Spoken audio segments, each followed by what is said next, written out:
પૂર્વ અને પશ્ચિમની લોકસભાની બેઠક પર નામાંકન પ્રક્રિયા પૂર્ણ થઈ છે। અમદાવાદ પૂર્વ બેઠક પર 35 ઉમેદવારોએ કુલ 44 ફોર્મ ભર્યા, જ્યારે અમદાવાદ પશ્ચિમ બેઠક પર 12 ઉમેદવારોએ 19 ફોર્મ ભર્યા છે। ભાજપ અને કોંગ્રેસ પક્ષે બંને બેઠક પર 2 ઉમેદવારોએ ફોર્મ ભર્યા હતા। અન્ય પાર્ટી તેમજ અપક્ષ ફોર્મ ભર્યા હતા।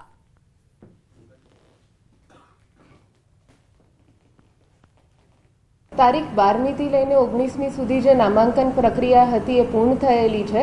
આમાં કુલ જોઈએ તો 7 અમદાવાદ પૂર્વ પર 35 ઉમેદવારોએ કુલ 44 ફોર્મ ભર્યા છે અને 8 અમદાવાદ પશ્ચિમ જે છે એમાં 12 ઉમેદવારોએ કુલ 19 ફોર્મ ભર્યા છે। કચ્છ કલેક્ટર અમિત અરોરાએ કચ્છી ભાષામાં मतदानની अपील કરી છે।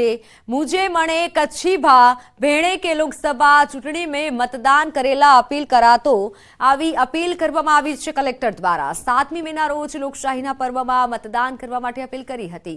લોકશાહીનો પવિત્ર તહેવાર મતદાન કરી મનાવવા માટે अपील કરી હતી।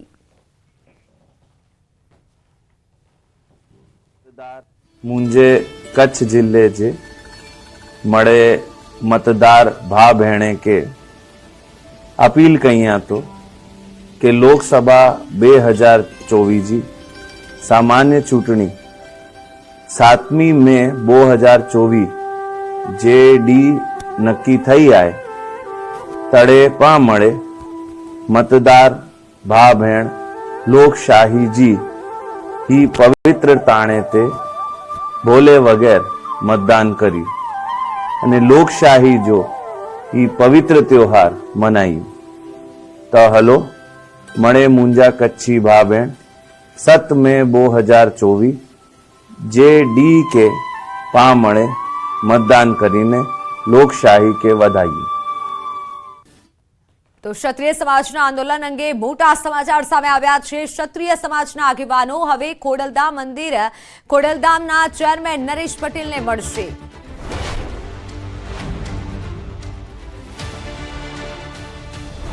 નરેશ પટેલને નહીં, માં ખોડિયારને નરેશભાઈને મળશું, બરાબર છે, દર્શન કરવા જાશું ત્યારે એની રાય લેશું કે નરેશભાઈ આમાં શું કરી શકાય, બરાબર છે। પણ અત્યારે એ મુદ્દામાં નથી એટલે તમને ના કહી શકું, પણ નરેશભાઈને મળવાનું સમાજ નક્કી કરશે, સંકલન સમિતિ કરશે તો ચોક્કસપણે મળશું। રાજપૂત સંકલન સમિતિમાં કોઈ ભાગલા નથી। રાજપૂત સમાજ સંકલન સમિતિના સભ્ય પીટી જાડેજાએ આ દાવો કર્યો છે।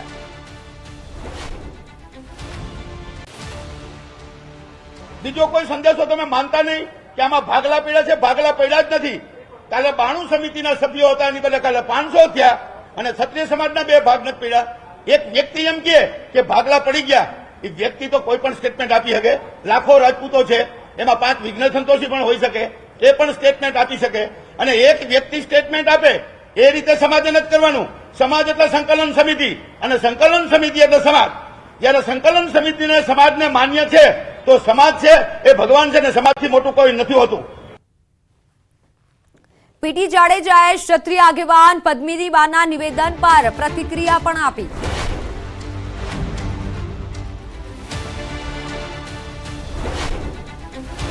પદ્મિનીબા કદાચ બોલ્યા હોય તો એનું વ્યક્તિગત નિવેદન હશે। પદ્મિનીબા સામેથી આવે કે મને આમાં તમે રાખો તો વાંધો ન હોય, પણ એવી રીતે ક્યારેય નથી આવ્યા।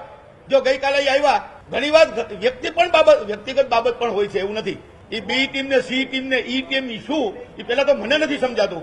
આ તો મન ગળત વાતું છે। અરે હજી તો એબીસીડી ઈ સુધી પહોંચી જાય, ડબલામાં ઘી સુધી પહોંચી જાય। સાથે યુવરાજસિંહ જાડેજાના નિવેદન પર પણ પીટી જાડેજા બોલ્યા।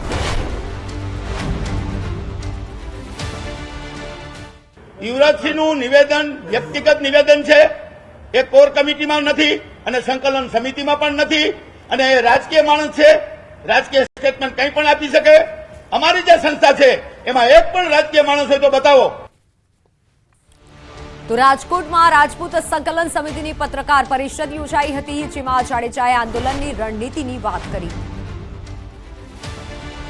8 જિલ્લામાં તો અમે તમને છાતી ઠોકીને કહી શકીએ કે જ્યાં 3-3 લાખ ઉપર, મેં જેમ કીધું આણંદમાં 6 લાખ છે, બરાબર છે, એમાં 8 સીટ ઉપર અમે ચોક્કસપણે હાર આપી શકશું।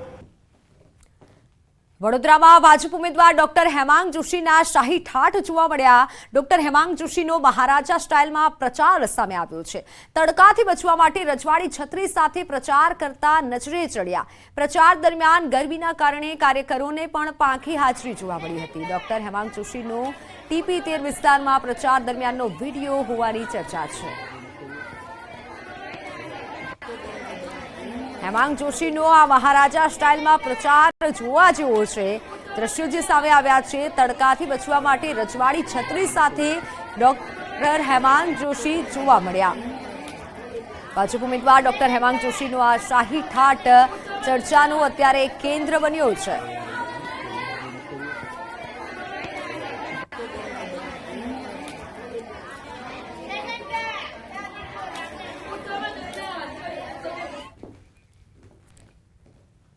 તો હેમાંગ જોશીનો મહારાજા સ્ટાઇલમાં એક તરફ પ્રચાર જોવા મળ્યો વડોદરામાં, તો બીજી તરફ સુરેન્દ્રનગરના દ્રશ્યો સામે આવ્યા, જ્યાં લોકસભા બેઠકના કોંગ્રેસના ઉમેદવાર ઋત્વિજ મકવાણા ધાર્મિક કાર્યક્રમમાં જોવા મળ્યા. ઋત્વિજ મકવાણાનો વિડીયો સોશિયલ મીડિયામાં વાયરલ થયો છે. મૂળી તાલુકાના લીંબડી ગામે યોજાયેલ શીખવા પીર દાદાના પુણ્યતિથિ મહોત્સવમાં ઋત્વિજ મકવાણા જોવા મળ્યા.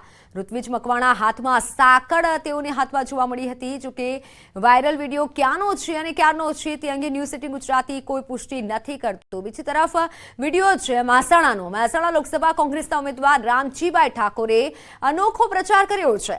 ચૂંટણી પ્રચાર દરમિયાન રામજીભાઈ ઠાકોરનો અનોખો અંદાજ સામે આવ્યો છે. ચૂંટણી પ્રચાર દરમિયાન તેઓ રમેલમાં પહોંચ્યા હતા. રામજીભાઈ ઠાકોરે ભુવાજીના આશીર્વાદ લીધા હતા. તો દ્રશ્યો આવ્યા છે બનાસકાંઠાથી. બનાસકાંઠામાં ગેનીબેન ગરબે ઘૂમ્યા છે. ગેનીબેન એ કોંગ્રેસના લોકસભા ઉમેદવાર છે. ગેનીબેન ઠાકોરના ગરબા સામે આવ્યા છે. ગેનીબેન ઠાકોરનો વિડીયો અત્યારે વાયરલ થઈ રહ્યો છે. ગેનીબેન ઠાકોર ભત્રીજાના લગ્નમાં ગરબાના તાલે ઘૂમ્યા હતા.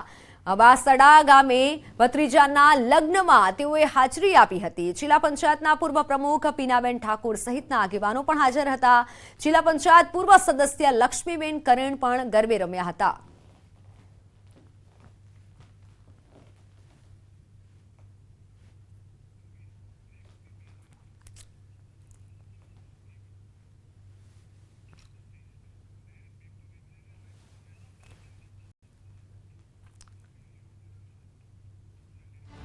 તો મહેસાણા લોકસભા કોંગ્રેસના ઉમેદવારને મત આપવા સંકલ્પ લેવડાવ્યા. ચિત્રોડીપુરા ગામમાં કોંગ્રેસના ઉમેદવાર રામજીભાઈ ઠાકોરને મત આપવા સંકલ્પ લેવડાવવામાં આવ્યા. અભિજીતસિંહ બારડે ગ્રામજનો પાસે આ સંકલ્પ લેવડાવ્યા. તમામ સગા સંબંધી અને પરિવારના મત રામજીભાઈ ઠાકોરને આપવા માટે સંકલ્પ લેવાયા. આ અગાઉ વિસનગર તાલુકાના વાલમ ગામના ઠાકોર સમાજ દ્વારા સોગંદ લેવાયા હતા. હું સંકલ્પ લઉં છું કે મારો કિંમતી પવિત્ર અણમોલ વોટ રામજી. તો હાલ સમાચારોમાં સમય થયો છે વિરામનો. નજર કરીએ ટોપ 3 હેડલાઇન્સ પર.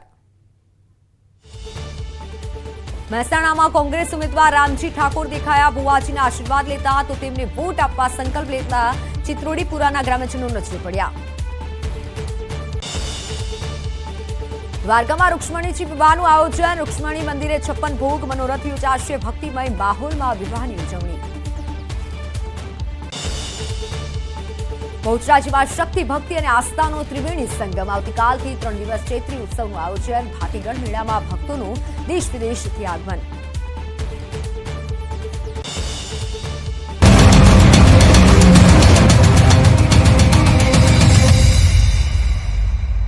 પારુલ યુનિવર્સિટી. દમણ દીવ લોકસભા બેઠક પર કોંગ્રેસના ઉમેદવાર કેતનભાઈ પટેલે ઉમેદવારી પત્ર ભર્યું હતું. ઉમેદવારી પત્ર ભરતા પહેલા કેતન પટેલે મોટી દમણ માર્કેટ વિસ્તારમાં સભા યોજી હતી.